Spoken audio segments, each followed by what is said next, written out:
Hello everyone. तो कैसे आप सभी। तो देखिए, आज की वीडियो में हम डिस्कस करेंगे जितने भी ऐसे बच्चे जो इग्नू से बिलोंग करते हैं, जिनका एडमिशन इग्नू में हो चुका है। एक बहुत बड़ा क्वेश्चन इग्नू के स्टूडेंट के द्वारा आ रहा था कि सर, क्या हम जो इग्नू का जो असाइनमेंट होता है वो किसी भी मीडियम में लिख सकते हैं, खासकर वो बच्चे जो इंग्लिश मीडियम से बिलोंग करते हैं या जिन्होंने किसी कारण बस इंग्लिश मीडियम में एडमिशन ले लिया था, बट अब उनको जो असाइनमेंट है वो उनको हिंदी में लिखना है। क्या ऐसा पॉसिबल है?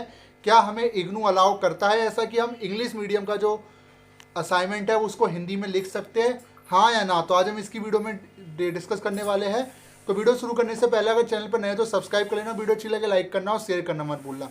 तो जैसा कि आप सभी को पता होगा कि मोस्टली इग्नू के अंदर जो कोर्सेज है वो दो लैंग्वेज में सबसे ज़्यादा आपके अवेलेबल होते हैं, एक इंग्लिश और एक हिंदी मीडियम।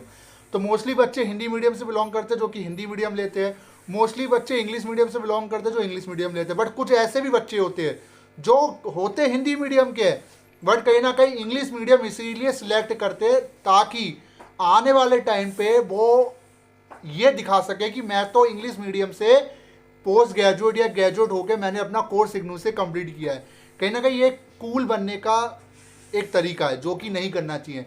आपका जो मीडियम है उसी को आपको फॉलो करना चाहिए। मैं तो एक चीज़ जानता हूँ, देखिए सिंपल सी बात है, अगर आप हिंदी मीडियम से हो तो हिंदी मीडियम फॉलो कीजिए। आप एकदम आके इंग्लिश मीडियम सेलेक्ट करते हो, सोचते हो कि मैं इंग्लिश मीडियम बन जाऊँगा तो मैं आने वाले टाइम पे मुझे बेनिफिट मिलेगा, ऐसा कुछ नहीं है। आप किसी मीडियम से हो, डिपेंड ये करता है कि आपका कोर्स कंप्लीट होना चाहिए बस, ठीक है। अब सर मैंने इंग्लिश मीडियम ले लिया है बट मैं हिंदी मीडियम का स्टूडेंट हूँ, अब मैं असाइनमेंट क्या हिंदी में लिख सकता हूँ? क्या इंग्लिश मीडियम वाले जो असाइनमेंट है वो हिंदी में लिख सकते हैं या हिंदी मीडियम वाले जो स्टूडेंट है क्या वो इंग्लिश में अपना असाइनमेंट लिख सकते हैं? दोनों की मैं बात कर रहा हूँ। तो आज की जो वीडियो इसी के ऊपर होने वाली है, तो शुरू करते वीडियो। देखिए, पहली चीज़, इग्नू ने कहीं भी ये चीज़ नहीं मेंशन कर रखी है उनकी गाइडलाइन में कि आपको असाइनमेंट उसी मीडियम में करना है। एक चीज़ आपको मैं बता दूं, अगर आप इंग्लिश मीडियम के स्टूडेंट हो, पहली चीज़ एक चीज़ याद रखना, पहले तो आप ये देखिए कि वो जो कोर्स आप कर रहे हो क्या वो दो मीडियम में अवेलेबल है या नहीं है। पता चला जो कोर्स आप कर रहे हो वो सब इंग्लिश मीडियम में अवेलेबल है और आप हिंदी मीडियम में उसको सॉल्व करके लेकर जा रहे हो, तो ऐसी कंडीशन में आपका जो असाइनमेंट हो रिजेक्ट हो जाएगा। पहली चीज़, हाँ, इसका जवाब है हाँ, कि आप अगर इंग्लिश मीडियम से बिलोंग करते हो तो आप हिंदी मीडियम में भी अपना जो असाइनमेंट है वो किसी कोर्स का उसको लिखकर सबमिट कर सकते हो, आपको नंबर मिल जाएंगे। बट उसके पीछे भी एक लॉजिकल रीज़न ये है कि आपको पहले ये देखना होगा कि जिस कोर्स को आप सॉल्व कर रहे हो, जिस सब्जेक्ट को आप सॉल्व कर रहे हो, क्या वो दो लैंग्वेज में अवेलेबल है या नहीं। अगर दो लैंग्वेज में अवेलेबल है तभी आप जो असाइनमेंट है इंग्लिश वाले हिंदी में लिख सकते हो, हिंदी वाले इंग्लिश में लिख सकते हो। क्योंकि कभी कभार मैं भी आपको एक चीज़ बता देता हूँ। देखिए, एक्चुअली जब मैंने इग्नू में स्टडी किया था, ठीक है, जब मैंने एमए की अपनी स्टडी की थी, तो कुछ ऐसे असाइनमेंट होते हैं जो कुछ मीडियम में अवेलेबल नहीं होते। जैसे मान लीजिए एक स्टूडेंट है, उसने एमए में एडमिशन लिया, ठीक है, अब उसको, वो हिंदी मीडियम का स्टूडेंट है, अब उसको चारों असाइनमेंट हिंदी में करने हैं, बट हुआ क्या, तीन असाइनमेंट उसको हिंदी में मिल गए, एक असाइनमेंट उसको नहीं मिल रहा कहीं से भी, जैसे वो सॉल्व करने के लिए बैठ रहा है। तो ऐसी कंडीशन में क्या करेगा, वो एक असाइनमेंट को इंग्लिश में कर देगा और सबमिट कर देगा, आपको नंबर मिल जाएंगे।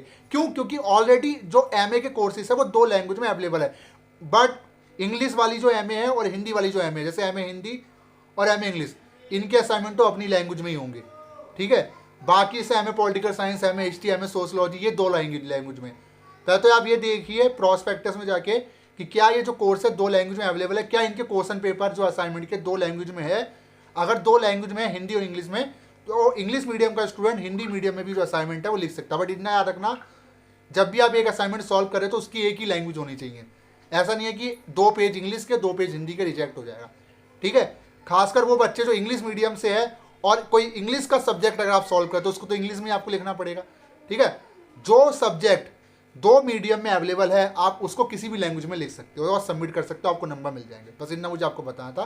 काफ़ी बच्चों के क्वेश्चन आ रहे थे, क्योंकि आने वाले टाइम पे प्रॉब्लम आपको होगी, हो सकता है सारे असाइनमेंट आपको सॉल्व जो भी मिले वो हिंदी में अवेलेबल ना हो या इंग्लिश में अवेलेबल ना हो। जिसमें मीडियम में अवेलेबल होता है, पहले देखिए क्वेश्चन पेपर अगर उसका दो लैंग्वेज में है, हिंदी और इंग्लिश में, तो आप उसको सॉल्व कर सकते हो। तो वीडियो कैसी लगी जरूर बताएगा। Thank you so much.